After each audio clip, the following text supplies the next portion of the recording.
الرحمن الرحیم۔ آج کا جو عنوان ہے ہمارا وہ بہت اہمیت کا حامل ہے۔ اس میں بعض طبقے ہیں جن کے فاسد خیالات ہیں اور جس کی بنا پر ان پر کفر اور گمراہی کا فتویٰ لگتا ہے۔ ہمارا اس کے بارے میں کیا موقف ہے؟ آج کا عنوان بہت اہمیت کا حامل کہ ولی افضل ہے یا نبی افضل ہے۔ اس کے بارے میں ایک عام انسان اہل ایمان بھی سمجھتا ہے کہ نبی افضل ہیں، شان والے ہیں زیادہ، لہذا نبی جو ہے وہ ولی سے افضل ہیں۔ اس میں کوئی تردد و شک کی بات نہیں، اور بلا شک و شبہ یہی درست ہے کہ اللہ تعالیٰ کے انبیاء علیہ السلام جو ہیں وہ اولیاء سے افضل ہیں، کہ ولی سے نبی افضل ہوتا ہے اور ولی نبی سے افضل نہیں ہو سکتا۔ فرماتے ہیں وَلَا يَبْلُغُ وَلِيٌّ دَرَجَةَ الْأَنْبِيَاءِ، کہ ولی کبھی بھی نبی کے درجے کو نہیں پہنچ سکتا۔ کیوں نہیں پہنچ سکتا؟ اس کی کیا دلیل ہے؟ تو دلیل سماعت فرمائیں۔ ہمارے پاس اس کی دلیل یہ ہے کہ لِأَنَّ الْأَنْبِيَاءَ مَعْصُومُونَ، اس لیے کہ سب سے پہلی بات کہ اللہ کے نبی معصوم ہوتے ہیں، یعنی ان سے خطا نہیں ہوتی، جبکہ ولی کے بارے میں یہ عقیدہ نہیں کہ وہ خطاؤں سے معصوم نہیں ہوتے، بلکہ اللہ رب العالمین کا فضل شامل حال ہوتا ہے، محفوظ تو ہوتے ہیں لیکن معصوم نہیں ہوتے۔ اس لیے یہ بات ایک معصوم ہے ایک غیر معصوم ہے، تو معصوم غیر معصوم سے افضل ہے، اس لیے ولی سے نبی افضل ہے۔ اور دلیل کیا ہے؟ فرماتے ہیں کہ مامونون عن خوف الخاتمۃ، نبی برے خاتمے سے بھی امن میں ہوتا ہے۔ اللہ تعالیٰ کے جو نبی ہوتے ہیں ان کا خاتمہ بالکل درست ہوتا ہے، ایمان پر ہوتا ہے، اللہ تعالیٰ کی رضا پر ہوتا ہے، اور انہیں برے خاتمے کا کوئی خوف نہیں ہوتا، بلکہ وہ برے خاتمے کے خوف سے بھی امن میں ہوتے ہیں۔ جبکہ ولی کے لیے یہ اس طرح کی بات نہیں ہوتی۔ ولی چاہے جتنے درجے کا ہو جائے، آپ ان کے معمولات دیکھیں، ان کے ذکر و اذکار دیکھیں تو آپ کو معلوم ہو جائے گا کہ وہ ہمیشہ توبہ و استغفار کرتے ہیں، اللہ تعالیٰ کی رحمت کے سوالی ہوتے ہیں، ہر لمحے اللہ تعالیٰ کی بارگاہ میں رجوع کرتے ہیں، روتے ہیں، گڑ گڑاتے ہیں۔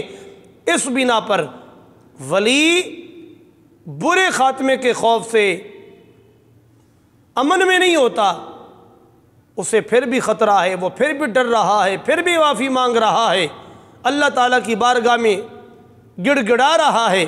جبکہ انبیاء علیہ السلام کے بارے میں یہ کہ مامونون عن خوف الخاتمۃ، برے خاتمے کے خوف سے بھی وہ امن میں ہوتے ہیں۔ تو آپ اندازہ لگائیں کہ ایک اچھے خاتمے پر یقین ہے انہیں، اور برے خاتمے کا انہیں کوئی خدشہ نہیں ہے، ایک وہ ہیں جنہیں پھر بھی خدشہ ہے، تو پھر یہ دونوں برابر کیسے ہو سکتے ہیں؟ لہذا اس لیے نبی ولی سے افضل ہیں، یہ بھی ہماری دلیل ہے۔ اسی طرح ایک اور دلیل ہے کہ مکرمون بالوحی و مشاہدۃ الملک، اللہ تعالیٰ کے نبیوں کا یہ مقام اور یہ شان ہے کہ اللہ رب العالمین ان کی عزت کو اس طرح چار چاند لگاتا ہے، ان کو عزتیں عطا فرماتا ہے کہ وہ اللہ رب العالمین جل جلالہ کے فرشتوں کا مشاہدہ، یعنی انہیں بھی وہ دیکھتے ہیں، اور اللہ تعالیٰ ان کو وحی کی شان سے بھی نوازتا ہے۔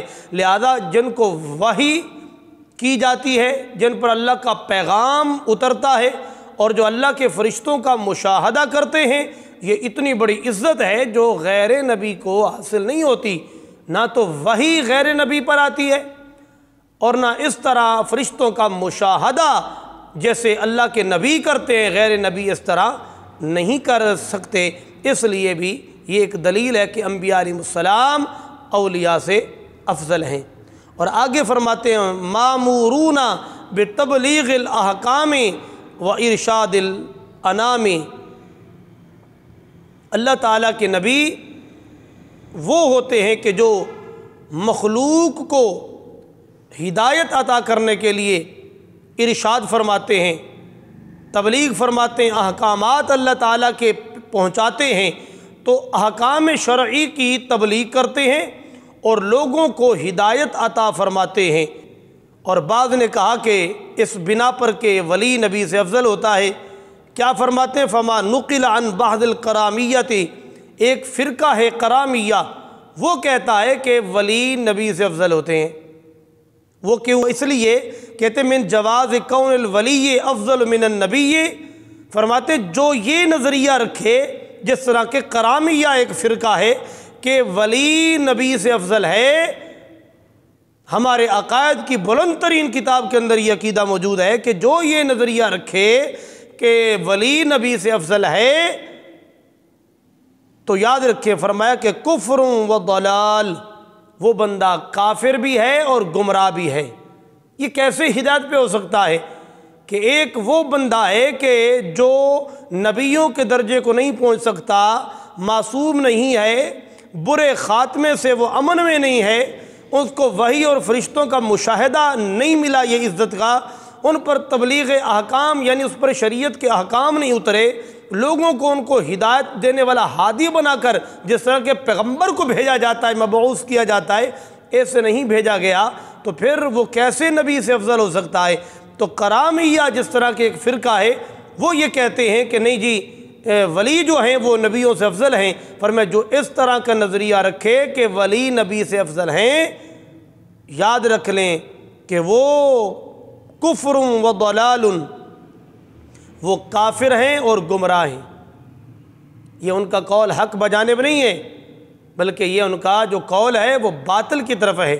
جہاں تک فرماتے ہیں کہ وقد یقع تردد فی ان مرتبۃ النبوۃ افضل ام مرتبۃ الولایت بعد القطعی، قطعی دلیل کے بعد اگر کوئی یہ کہے کہ نبی دونوں صفات سے مالا مال ہوتا ہے، اللہ کا نبی نبوت کے درجے کے ساتھ بھی متصف ہوتا ہے اور اللہ کا نبی ولایت کے درجے سے بھی متصف ہوتا ہے، آیا جب نبی دونوں صفات سے متصف ہوتا ہے تو آیا اس کی صفت نبوت افضل ہے یا ولایت افضل ہے؟ اس کے اندر بعض نے تردد کیا اور اس کے اندر اشکال وغیرہ پیدا وہ کرتے ہیں کہ بِأَنَّ النَّبِيَّ مُتَّصِفٌ بِالْمَرْتَبَتَيْنِ، اللہ کے نبی تو دونوں مرتبوں سے متصف ہیں، یعنی وہ مرتبہ نبوت کے ساتھ بھی متصف ہیں اور مرتبہ ولایت کے ساتھ بھی متصف ہیں، اور وَأَنَّهُ أَفْضَلُ مِنَ الْوَلِيِّ الَّذِي لَيْسَ بِنَبِيٍّ، فرماتے ہیں کہ اللہ کا نبی مرتبہ ولایت سے افضل ہے مرتبہ نبوت سے۔ وہ کیسے؟ فرمایا وجہ اس کی یہ ہے کہ اللہ کا نبی احکام کی تبلیغ کے اعتبار سے اس کی توجہ مخلوق کی طرف ہوتی ہے، ان کی رشد و ہدایت کی طرف، جبکہ مرتبہ ولایت میں توجہ اللہ کی طرف ہوتی ہے۔ اس بنا پر بعض نے کہا کہ یہ دونوں صفات سے جو متصف ہیں ان میں جو مرتبہ نبوت افضل ہے یا مرتبہ ولایت افضل ہے، تو کہتے ہیں افضل من الولی الذی لیس بنبی، کہ نبی میں نہیں بلکہ نبی مرتبہ ولایت میں افضل ہے۔ تو ایک حالت وہ ہے جس میں مخلوق کس طرف توجہ ہے، اور ایک وصف وہ ہے، صفت وہ ہے، ایک حالت ایسی ہے کہ جس میں اللہ کی طرف توجہ ہے، تو یقینی بات ہے اللہ تعالیٰ کی جانب جو توجہ والا صفت ہے وہ افضل ہے۔ اس بنا پر بعض نے کہا کہ اس طرح ہے ما دام عاقلا بالغا، جب تک کہ یہ احکام کب تک ہیں وہ مرتب، جو آگے مسئلہ آ رہا ہے وہ یہ ہے کہ بندے پہ ایک ایسا وقت بھی آتا ہے، بعض نے کہا جو کہ غلط ہے، کہ ایک وقت آتا ہے کہ بندے پہ امر اور نہی کے احکام بھی ختم ہو جاتے ہیں، تو اس کے بارے میں فرماتے ہیں کہ یہ ختم نہیں ہوتے، ولا یصل عبد ما دام عاقلا بالغا، شریعت کے احکام ولی سے نبی سے ساقط نہیں ہوتے۔ تو بعض کہتے ہیں کہ ولی سے مقام ولایت میں جب پہنچتا ہے تو اس کے سارے احکام اس سے جو ہے وہ مستثنا اس سے ہو جاتا ہے، احکام ساقط ہو جاتے ہیں۔ فرماتے نہیں، یہ احکام نہیں ساقط ہوتے جب تک بندہ عاقل بھی رہے اور بالغ بھی ہو۔ عاقل ہے تو اس پر عبادت ہے، بالغ بھی ہے تو وہ اس کا مکلف ہے، عبادت اس پہ لازم ہوگی، لہذا حیث یسقط عنہ الامر والنہی، فرمائے نہیں ایسا نہیں ہو سکتا۔